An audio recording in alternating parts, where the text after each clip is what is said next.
जय जगन्नाथ सांग मैंने आग थर भिडियो देखु आम केमी अंडा झोल प्रस्तुत करूँ। आज देखा आम केमी आज रोसई करवा जो छतु तरकारी केमती हम आम भाषा कहते छतु चचड़ी। देखा आज प्रोसेस केमती रोसई करवा।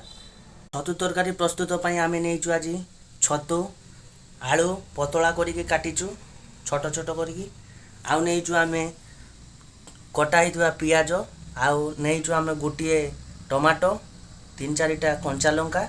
एबे देखिबा आम केमिति प्रस्तुत करवा। आज आमर छतु तरकारी कढ़ई को गरम करी तार सेथिरे आम तेल पकेबा। तेल अल्प पकेबा। तेलटी गरम हो सारा पर आम पकेबा कंचा लंका। माने कंचा लंका एथिरे पकेदवा ऐड करदवा। यही आसोनी एथर आम पियाज पकेबा। पियाज पकेबा आम सांग मैंने एथर आज पियाजटा लाली होगा आसलानी। एथर आम ए पकेबा आमर कटा होता छोट छोट आलू। एथर पकेबा आम छतु प्रस्तुत छतु तरकारी छतु एथर पकेबा आम कौन आणकू कौ छतु मिले आप दयाकोरी कमेंट मिले कमेंट कर दयाकोरी।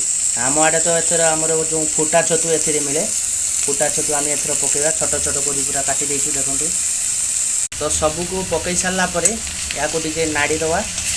नाड़ी देकी 5 मिनट घोड़े दवा। या नाड़ी सारा पर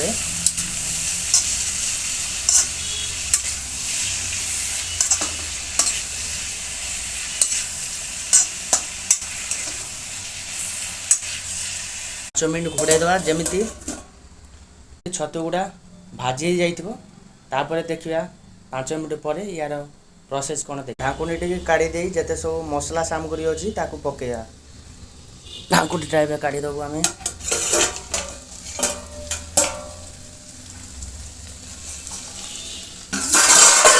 देखु भजा हो गला एथर आमर पूरा आलू को जो पूरा अल्प अल्प भजा हो गला। एबे सब मसला सामग्री पकड़ी देवा। फास्ट गुंड देवा आपण को राग अनुसार जमती लंका गुंड थे सेमती पकेबे। लुण पकेबे जदि थी गरम मसला बा सब्जी मसला सेगुड़ा टी अल्प पकईदे। मेन जिनसटा पकेबे जो छतु तरकारी को टेस्ट करने सी हूँ आमर बटा होता सरिष सरिष बटा होता ऐड करदे पकेबे। एथर सबको मिक्सिंग करदवा।